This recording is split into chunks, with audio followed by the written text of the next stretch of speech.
Shalom, salam dalam kasih Yesus Kristus. Kita patut bersyukur kepada Tuhan untuk nafas hidup yang Tuhan masih berikan kepada kita semua. Dan kita bersyukur juga kepada Tuhan oleh karena Tuhan izinkan kita untuk kembali mengikuti pekan doa Rumah Sakit Advent yang bertemakan kembali ke altar. Hari ini adalah hari yang kedua. Kita akan membahas topik yang berjudul saat Anda merasa tidak kompeten. Saat Musa mengutamakan Tuhan. Saya rindu, mari kita berdoa bersama-sama. Terima kasih Tuhan Yesus, Engkau sungguh baik di dalam kehidupan kami. Terima kasih untuk nafas hidup. Dan terima kasih kami mempunyai waktu yang indah. Bersekutu dengan Tuhan di dalam pekan doa Rumah Sakit Advent pada pagi ini. Oh Tuhan, kiranya Tuhan menyertai kami sehingga ibadah kami, pekan doa kami pada pagi ini akan menyenangkan hati Tuhan dan menjadi berkat rohani bagi masing-masing kami. Di dalam nama Yesus Juru Selamat kami. Amin. Saat Musa sementara menggembalakan kambing domba di padang dan Musa tiba di kaki gunung Horeb. Ia bertemu dengan Tuhan. Dan Tuhan berfirman kepada Musa, "Aku telah memperhatikan dengan sungguh kesengsaraan umatku di tanah Mesir. Dan aku telah mendengar seruan mereka yang disebabkan oleh pengerah-pengerah mereka. Ya, aku mengetahui penderitaan mereka." Lebih lanjut, Tuhan berfirman kepada Musa, "Jadi sekarang, pergilah, aku mengutus engkau kepada Firaun untuk membawa umatku orang Israel keluar dari Mesir."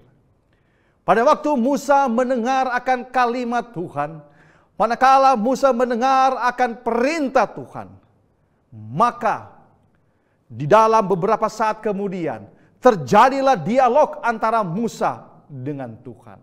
Yang saya ringkaskan sebagai berikut. Musa berkata kepada Tuhan, Keluaran 3 ayat yang ke-11 berkata, "Siapakah aku ini?" Keluaran 4 ayat yang pertama berkata, "Bagaimana jika mereka tidak percaya kepadaku dan tidak mendengar perkataanku?" Keluaran 4 ayat ke-10 berkata, "Ah Tuhan, aku tidak pandai berbicara." Keluaran 4 ayat yang ke-13 berkata, "Ah Tuhan, utuslah kiranya kepada siapa saja yang patut kau utus." Dengan kata lain bahwa perintah Tuhan untuk mengutus Musa, untuk membawa bangsa Israel keluar dari Mesir, tanah perhambaan. Musa mau menolak. Musa tidak mau diutus. Dan ia membuat berbagai-bagai alasan agar supaya Tuhan tidak mengutus dia. Dengan kata lain, Musa mengatakan kepada Tuhan, "Tuhan, aku ini tidak berguna, aku ini tidak bisa apa-apa," dengan lain sebagainya. Tapi mari kita lihat, betulkah Musa ini orang yang tidak berguna? Orang yang tidak pandai bicara? Mari kita lihat catatan Alkitab.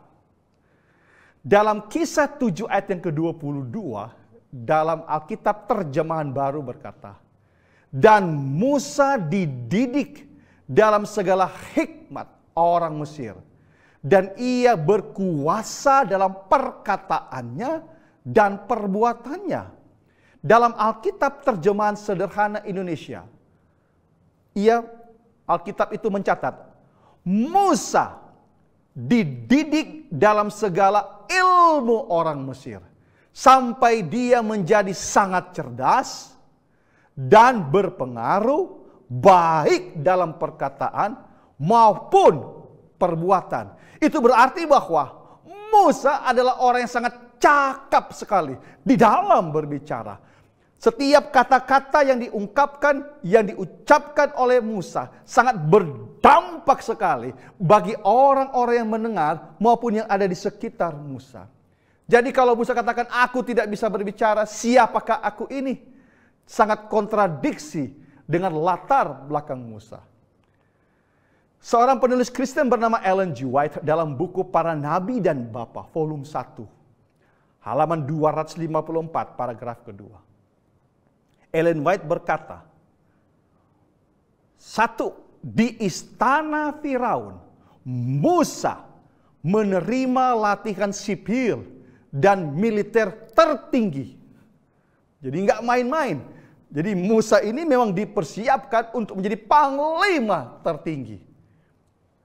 Yang kedua adalah, raja telah menetapkan untuk menjadikan cucu angkatnya itu, yaitu Musa, sebagai penggantinya. Dan anak muda itu dididik untuk pangkat itu. Jadi karena jabatannya akan diwarisi untuk menjadi seorang raja, jadi Musa sudah diajar dari kecil untuk dididik berperilaku menjadi seorang raja kelak nanti. Yang ketiga, kesanggupannya sebagai seorang pemimpin dalam ketentaraan telah menjadikan dia sebagai seorang yang disenangani oleh tentara-tentara Mesir. Dan oleh orang banyak dianggap sebagai seorang tokoh yang menonjol. Jadi apalagi yang kurang dari Musa? Tidak ada alasan bagi Musa yang mengatakan, saya tidak kompeten Tuhan. Saya bukanlah orang yang tepat untuk diutus. Padahal Musa memiliki berbagai kesanggupan. Bahkan setiap perkataannya, tindakannya disenangi oleh tentara-tentara Mesir. Dan Anda bisa bayangkan betapa berwibawanya Musa itu. Manakala dia berdiri, manakala dia berbicara di hadapan orang banyak, orang-orang akan terpesona. Jadi kalau Musa berkata kepada Tuhan, siapakah aku ini? Bagaimana mereka tidak percaya kepadaku dan tidak mendengar perkataanku? Oh Tuhan, saya tidak pandai berbicara. Betulkah Musa tidak pandai berbicara? Betulkah Musa setiap perkataannya itu tidak memiliki pengaruh? Tidak. Tadi kita sudah lihat bahwa Musa adalah orang yang sangat cerdas. Dan setiap perkataannya sangat berpengaruh bagi orang-orang yang mendengar. Setiap kata-kata yang diungkapkan oleh Musa, orang terpesona. Jadi kalau Musa katakan, siapakah aku ini Tuhan? Pada waktu Yesus sebelum ia naik ke surga, ia memberikan perintah kepada murid-muridnya yang kita kenal dalam bahasa Inggris The Great Commission atau amanat yang agung, yang tercatat dalam Matius 28 ayat 19 dan 20a. Karena itu pergilah, jadikanlah semua bangsa muridku dan baptislah mereka dalam nama Bapa dan Anak dan Roh Kudus. Dan ajarlah mereka melakukan segala sesuatu yang telah kuperintahkan kepadamu. Yesus memberikan tugas kepada murid-murid agar murid-murid menjalankan amanahnya, yaitu pergi dan jadikan semua bangsa murid. Ingat, setiap pengutusan Tuhan, setiap perintah dari Tuhan, manakala Tuhan berikan kepada seseorang, disertai janji. Janjinya itu di Matius 28 ayat 20b katakan, dan ketahuilah, aku menyertai kamu senantiasa sampai kepada akhir zaman. Jelas Alkitab mencatat bahwa pada waktu Yesus mengutus murid-muridnya, Yesus bukan hanya mengutus pergi, tetapi Yesus memberikan janjinya, aku menyertai kamu. Begitu juga dengan Musa. Dalam Keluaran 3 ayat yang ke-12, janji Tuhan berlaku kepada Musa. Jadi Tuhan mengutus Musa bukan hanya untuk melepaskan, menuntun bangsa Israel keluar dari tanah Mesir, tetapi Musa juga mendapatkan janji dari Tuhan. Jadi setiap pengutusan dari Tuhan, setiap perintah dari Tuhan kepada seseorang, maka janji Tuhan itu akan menyertai. Dan ini buktinya. Tuhan berkata kepada Musa, lalu firman-Nya, bukankah aku akan menyertai engkau? Bagi kita, tahun 2024 ini adalah tahun Hope for Indonesia. Setiap keluarga membuka KPA. Setiap keluarga kita masing-masing akan menyerahkan satu orang kepada Tuhan. Janjinya juga sama, bahwa aku akan menyertai kamu. Saudara-saudara yang saya kasihi, mari kita renungkan akan kalimat ini. Percayakah Anda bahwa tidak ada yang namanya kebetulan di atas dunia ini? Setiap peristiwa yang terjadi ada rencana Tuhan. Tidak ada yang namanya kebetulan. Saya mau bertanya kepada kita, khususnya kita yang lagi bekerja di Rumah Sakit Advent Bandung ini. Ingat, tidak ada yang namanya kebetulan.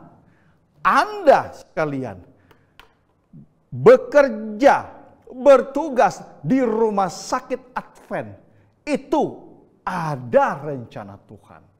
Saya melihat akan website daripada Rumah Sakit Advent. Kalau salah mohon dimaafkan. Visi Rumah Sakit Advent Bandung menjadi saluran kasih Allah dalam melayani manusia menuju sehat seutuhnya. Jadi kalau visi Tuhan kepada Musa, yaitu membawa bangsa Israel keluar dari Mesir untuk menuju ke tanah Kanaan, maka visi daripada Rumah Sakit Advent adalah menjadikan Rumah Sakit Advent ini saluran kasih ilahi dalam melayani menuju sehat seutuhnya. Menjadi saluran kasih Allah ilahi. Dan untuk melakukan itu, ada budaya yang harus dilakukan. Yaitu ada kerjasama, ada aktif dan proaktif, ada santun, ada berintegritas, dan hidup sehat. Mungkin kita akan katakan, aduh, susah sekali. Bagaimana caranya saya mau menjadi saluran kasih Allah? Saya ini pemalu. Bagaimana saya bisa kerja sama? Saya ini orang yang minder. Biasanya kerja sendiri, nggak mau kerja sama. Aduh, bagaimana ini? Saya harus jadi orang yang proaktif. Padahal mau bicara aja saya gugup. Bagaimana saya menjadi hidup yang sehat? Aduh, makanan saya pun susah saya mau jaga. Saya sering makan di luar, saya sering nggak bisa memasak, dan lain begitu banyak alasan. Bagaimana saya mau menjadi saluran aktif, saluran kasih Tuhan? Ingat, tidak ada yang namanya kebetulan. Saya yakin kita berdoa kepada Tuhan, Tuhan berikan saya tempat kerja. Dan Tuhan kabulkan doa kita. Dan Anda sekalian diizinkan oleh Tuhan bekerja di Rumah Sakit Advent Bandung. Itu berarti bahwa kita ditempatkan di Rumah Sakit Advent bukan kebetulan. Itu ada rencana Tuhan. Karena Tuhan rindu di dalam hidup kita. Kita akan menjadi saluran kasih Allah untuk melayani manusia yang dirawat di Rumah Sakit Advent Bandung ini. Seperti janji Tuhan kepada murid-murid. Aku menyertai kamu. Janji itu juga berlaku bagi kita semua yang bekerja di Rumah Sakit Advent Bandung pada khususnya. Aku akan menyertai engkau untuk menjalankan, menjadikan dirimu saluran kasih ilahi, untuk menjadikan dirimu orang yang mau bekerja sama, orang yang aktif, orang yang santun, orang yang berintegritas, dan menjalankan tanda kutip pola hidup sehat. Itulah janji Tuhan. Apakah susah? Susah. Kenapa susah saya katakan? Karena kita ini masih manusia yang berdosa. Dan kita butuh akan tuntunan Tuhan. Tuntunan Tuhan itu sangat penting bagi hidup kita. 1 Petrus 5 ayat yang ke-7 berkata, serahkanlah kekhawatiranmu kepadanya, sebab ia memelihara kamu. Saudara yang saya cintai, mungkin kita akan berkata, Tuhan, apakah bisa saya menjadi saluran kasih ilahi Tuhan di rumah sakit ini? Apakah bisa saya menjadi orang yang kerjasama? Apakah saya bisa menjadi orang yang aktif dan proaktif? Apakah bisa saya menjadi orang yang santun? Apakah bisa saya menjadi orang integritas? Apakah bisa saya menjalankan pola hidup sehat? Tuhan katakan, serahkanlah kekhawatiranmu kepada Tuhan. Ia yang memelihara kamu. Tuhan tahu kekurangan kita. Tuhan tahu kelemahan kita. Begitu juga bukan hanya kita yang kerja di rumah sakit. Dimanapun kita bekerja. Tidak ada namanya orang yang sempurna di dunia ini. Semua kita pasti memiliki kelebihan, pasti memiliki kekurangan. Dan oleh karena kita masih manusia yang berdosa, kita butuh tuntunan Tuhan. Kita butuh pimpinan Tuhan. Dan untuk itu kita harus menyerahkan kekhawatiran kita kepada Tuhan. Ingatlah, dimanapun Anda berada, jadilah berkat bagi orang yang lain. Dan saat ini kita bekerja di rumah sakit Advent. Jadilah berkat dalam menyalurkan kasih ilahi kepada orang yang lain. Saya suka lagu yang sering kita dengar yang berbunyi sebagai berikut. Hidup ini adalah kesempatan. Hidup ini untuk melayani Tuhan. Jangan sia-siakan waktu yang Tuhan beri. Hidup ini harus jadi berkat. Oh Tuhan, pakailah hidupku selagi aku masih kuat. Bila saatnya nanti ku tak berdaya lagi, hidup ini sudah jadi berkat. Kita telah ditempatkan oleh Tuhan, diizinkan oleh Tuhan, khususnya bekerja di Rumah Sakit Advent Bandung. Jadikan dirimu saluran berkat. Mungkin kita akan berkata, pendeta, bagaimana pendeta saya bisa menjadi saluran berkat? Saya mendapat satu kutipan yang ditulis oleh seorang hamba Tuhan bernama Ellen G. White dalam bukunya Thoughts from the Mount of Blessing, yang berkata, kata-kata ramah, pandangan simpati, pernyataan penghargaan kepada orang yang sedang bergumul dan kesucian akan bagaikan semangkuk air kepada orang dahaga. Perkataan simpati, perbuatan baik akan mengangkat beban berat yang menekan bahu orang-orang yang lelah. Dan setiap kata atau perbuatan baik yang tidak mementingkan diri adalah suatu pernyataan kasih Kristus untuk umat manusia yang sesat. Bagi mereka yang dirawat di rumah sakit, saya pun sudah dirawat juga di rumah sakit Advent ini. Bagi pasien itu, apa yang dibutuhkan selain kesembuhan? Simpati, kata-kata, dorongan, semangat, itu tidak membutuhkan uang. Dan kadangkala muka yang senyum itu membawa dahaga bagi orang yang memandang wajah kita. Dan kadangkala kata-kata yang kita ungkapkan kepada pasien, apa kabar? Semoga cepat sehat. Itu membuat pasien lebih semangat lagi. Ingat, Tidak ada yang namanya kebetulan di atas dunia ini.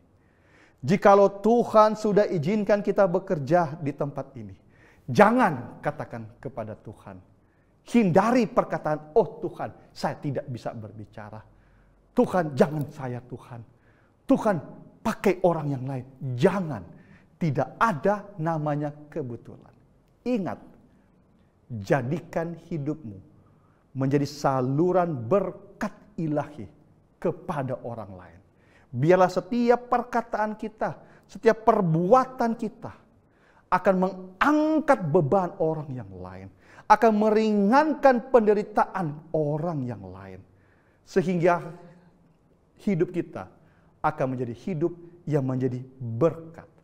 Seperti Tuhan mengutus Musa, seperti Tuhan mengutus murid-murid, aku akan menyertai engkau. Saya yakin dan percaya kehadiran kita baik di Rumah Sakit Advent Bandung sebagai pegawai, maupun kehadiran kita dimanapun kita bekerja, pasti ada rencana Tuhan.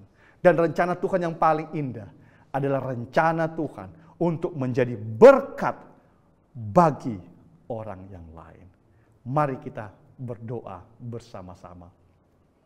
Terima kasih Tuhan untuk nafas hidup yang Tuhan berikan kepada kami. Terima kasih Tuhan oleh karena Tuhan izinkan kami khususnya bekerja di Rumah Sakit Advent Bandung ini. Kami yakin dan percaya Tuhan, kami berada di tempat ini bekerja bukanlah kebetulan. Untuk itu Tuhan, jadikan hidup kami ini, diri kami ini, menjadi saluran kasih ilahi kepada orang yang lain. Dan biarlah dengan pertolongan Tuhan, sepanjang hari ini, hidup kami akan menjadi hidup yang menyenangkan hati Tuhan dan menjadi berkat bagi orang yang lain. Di dalam nama Yesus Juru Selamat kami. Amin.